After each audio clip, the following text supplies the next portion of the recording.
জনগণের অধিকার প্রতিষ্ঠার জন্য যদি প্রয়োজনে রাজপথে নামতে হয়, একটি নির্বাচনের জন্য যদি আমাদেরকে আন্দোলন করতে হয়, তাহলে আমরা সেটা করার জন্য প্রস্তুত রয়েছি। ইদানিং একটি কথা শুনতে পাচ্ছি যে দক্ষিণ সিটি উত্তর সিটিতে কাউন্সিলর পদে প্রশাসক নিয়োগ দেওয়া হবে। তো এই বিষয়ে আমি যতটুকু জানি আমাদের প্রধান বক্তা ওনারা পার্টির সিদ্ধান্ত আরও স্পষ্টভাবে ভবিষ্যতে তুলে ধরবেন।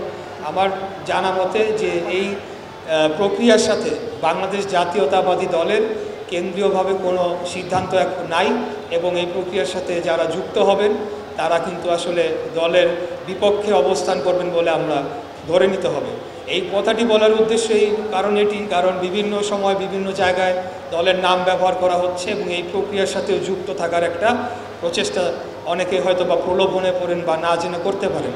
তা আমাদের কথা স্পষ্ট, বাংলাদেশে যে ছাত্র জনতার রক্তাক্ত গণ অভ্যুত্থান হয়েছে সেটার মূল উদ্দেশ্য ছিল বাংলাদেশে গণতন্ত্র প্রতিষ্ঠা করতে হবে, বাংলাদেশে জনগণের ভোটের অধিকার প্রতিষ্ঠা করতে হবে এবং জনগণের সরাসরি ভোটে নির্বাচিত একটি সংসদের মাধ্যমে একটি সরকার গঠন করতে হবে। তো সেই উদ্দেশ্য থেকে আমরা এক চুল বিন্দুমাত্র সরে যাই নাই। আমরা মনে করি এই ধরনের প্রক্রিয়া বাংলাদেশে গণতন্ত্র এবং বাংলাদেশের আগামী নির্বাচনকে পেছানোর একটি চক্রান্ত হতে পারে।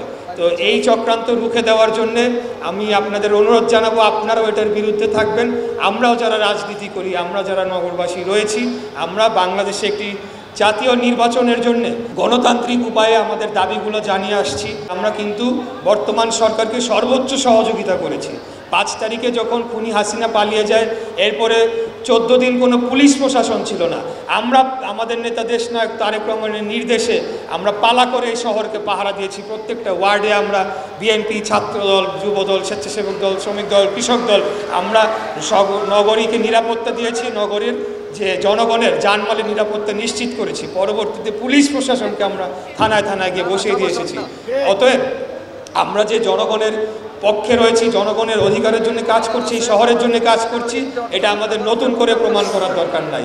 আমরা আগামী দিনেও আবার জনগণের অধিকার প্রতিষ্ঠার জন্য যদি প্রয়োজনে রাজপথে নামতে হয়, একটি নির্বাচনের জন্য যদি আমাদেরকে আন্দোলন করতে হয়, তাহলে আমরা সেটা করার জন্য প্রস্তুত রয়েছি।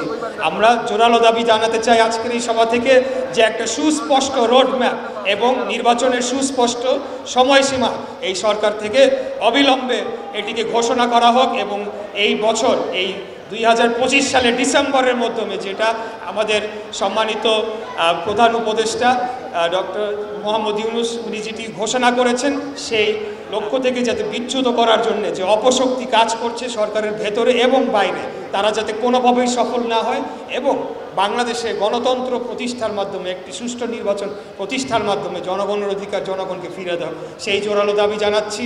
আজকে সংস্কার করা হচ্ছে। আমি মনে করি যে প্রথম যে সংস্কারটা হওয়া উচিত, 1 নম্বর প্রায়োরিটি, সেটা হচ্ছে একটি সুষ্ঠু, সঠিক, অবাধ, নিরপেক্ষ, গ্রহণযোগ্য জাতীয় নির্বাচন হবে বাংলাদেশের সংস্কারের অগ্রযাত্রার প্রথম সংস্কার, যেটি অবিলম্বে হওয়া উচিত, যার মাধ্যমে জনগণের সরকার প্রতিষ্ঠা হবে এবং জনগণের ম্যান্ডেট নিয়ে দীর্ঘমেয়াদে যে সকল সংস্কার প্রয়োজনীয় সেগুলা আগামীতে একটি নির্বাচিত সরকার করতে পারবে।